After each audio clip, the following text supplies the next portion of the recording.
Joshua Ide, who will deliver his welcoming address.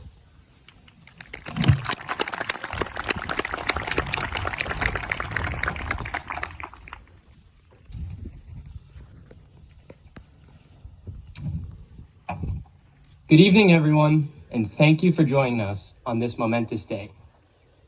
Now, I have some good news and bad news. The good news, if you don't like baking in the sun, this will probably be the shortest graduation ceremony in HB history. The bad news, as you just experienced, is that it was preceded by the longest processional in HB history. As class president for the past 4 years, I'd like to congratulate my fellow graduates in the class of 2020. A group our freshman student council not so cleverly dubbed the class with really good eyes. It's no secret that you have all endured significant hardships during these past 4 years, and to reach this mark is something to take pride in and celebrate. Administration, school board, teachers, and family, thank you all for supporting us throughout our high school careers. I'd like to extend a special thank you to Mr. Barnes. Mr. Barnes has worked tirelessly since the day we left school to make sure that we as a class would get a proper farewell. His determination is much of the reason we can be sitting on the field today, and it is clear that he is a principal that truly puts our students first. Thank you.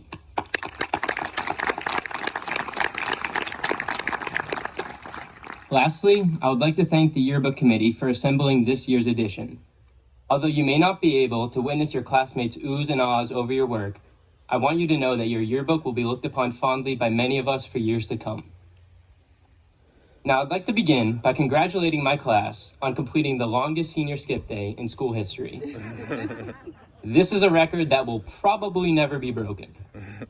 But for many of us, the sad truth that we realized only a few days after leaving the building is that in a weird way, we actually miss going to school.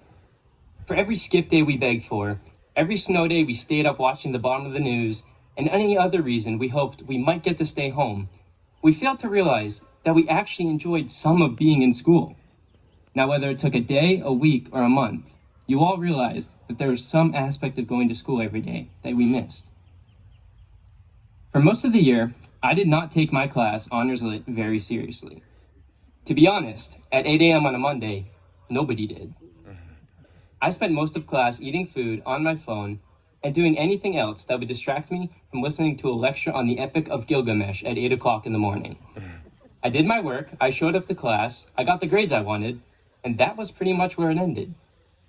To put it simply, I tolerated the class. The day we left school, I realized what a mistake this was. You see, Mr. Fox, wherever he is today, I believe he's here, has been teaching for over 50 years. That's almost long enough to be teaching the kids of the first kids that he taught. I mean, you can just look at the guy. He has the knowledge of generations. And that's not something to sit passively through on your phone with a half-eaten chocolate chip muffin on your desk. Now, I don't want to stand up here and tell you to treasure the things you love and never take anything for granted.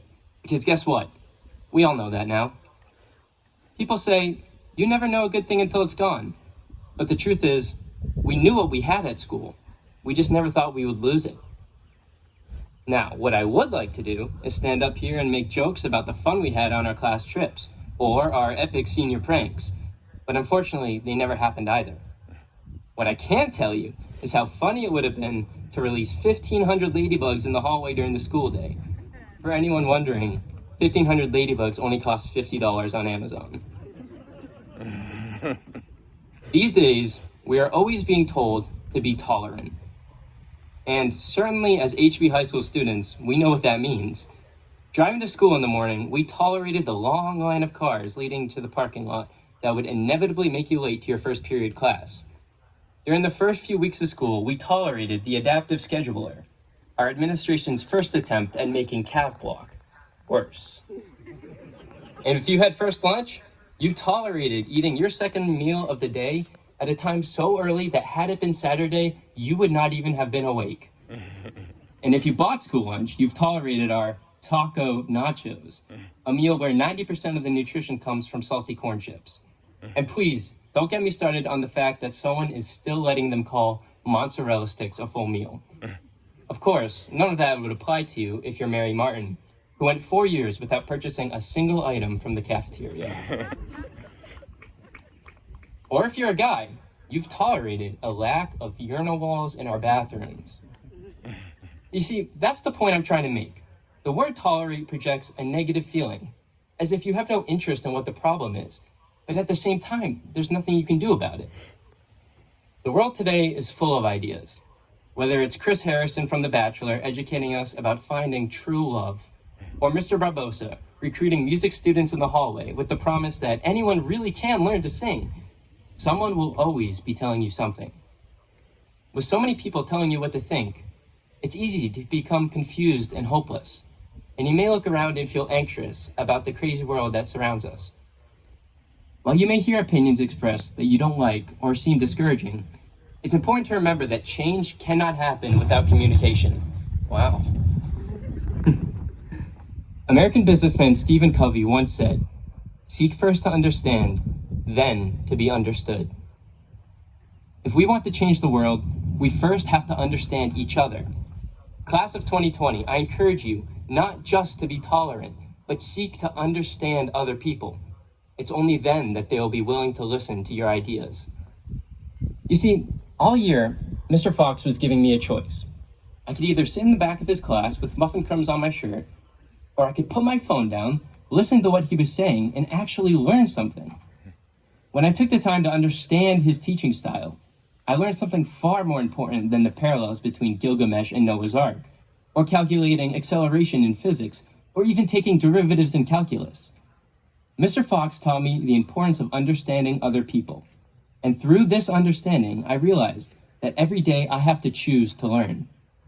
If you never understand why something is different, you will never understand why it is valuable. As your class president for the last 4 years, I am the closest thing you've ever had to a dictator. But at least I don't look like Vladimir Putin. So, as a dictator, for the last time, I'm going to tell you what to do. The next time someone says something that upsets you, or expresses a viewpoint that you disagree with, don't just dismiss them. Don't just tolerate them. Seek to understand them, and you might learn what you never could have otherwise. Thank you, and congratulations, class of 2020.